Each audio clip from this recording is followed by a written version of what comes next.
कृष्ण हरे हरे हरे राम हरे राम राम राम हरे।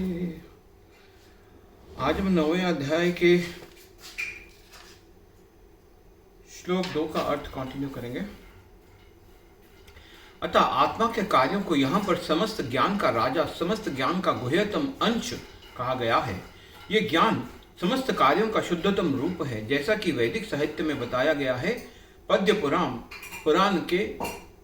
पुराण के मनुष्य के पाप कर्मों का विश्लेषण किया गया है और दिखाया गया है कि ये पापों के फल हैं। जो लोग सकाम कर्मों में लगे हुए हैं वे पाप पूर्ण कर्मों के विभिन्न रूपों एवं अवस्थाओं में फंसे रहते हैं। उदाहरणार्थ, जब बीज बोया जाता है तो तुरंत वृक्ष नहीं तैयार हो जाता, इसमें कुछ समय लगता है। पहले एक छोटा सा अंकुर रहता है, फिर यह वृक्ष का रूप धारण करता है, तब इसमें फूल आते हैं, फल लगते हैं और तब बीज नए वाले व्यक्ति फूल तथा फल के उपभोग कर सकते हैं।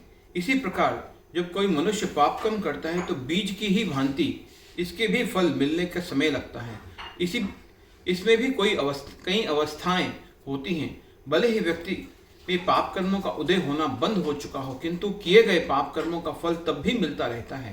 कुछ पाप तब भी बीज रूप में बचे रहते हैं, कुछ फलीभूत हो चुके होते हैं, जिन्हें हम दुख तथा वेदना के रूप में अनुभव करते हैं। जैसा कि 7वें अध्याय के 28वें श्लोक में बताया गया है कि जो व्यक्ति समस्त पाप कर्मों के फलों, बंधनों का अंत करके भौतिक जगत के द्वंद्वों से मुक्त हो जाता है, वह भगवान कृष्ण की भक्ति में लग जाता है। दूसरे शब्दों में, जो लोग भगवत भक्ति में लगे हुए हैं वे समस्त कर्म फलों, बंधनों से पहले से मुक्त हुए रहते हैं।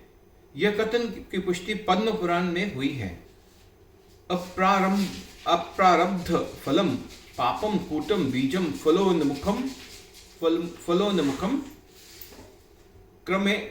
क्रमेणैव प्रलीयते विष्णु भक्ति रतात्मनाम।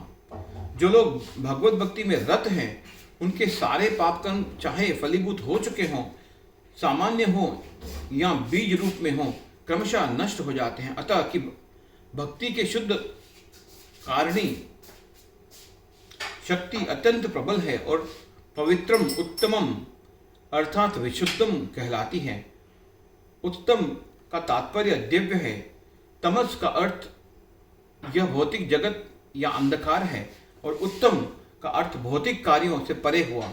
भक्तिमय कार्यों को कभी भी भौतिक नहीं मानना चाहिए।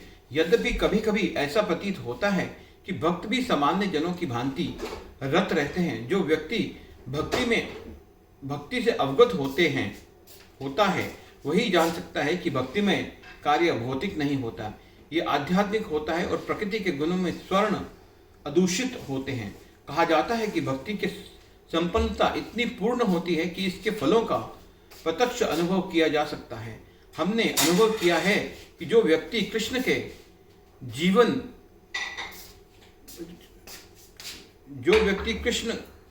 के पवित्र नाम हरे कृष्ण कृष्ण कृष्ण हरे हरे, हरे राम राम राम हरे हरे का कीर्तन करता है, उसे जप करते समय कुछ दिव्य आनंद का अनुभव होता है और वह तुरंत ही समस्त भौतिक कल्मश से शुद्ध भी हो जाता है। हरे कृष्णा कृष्ण।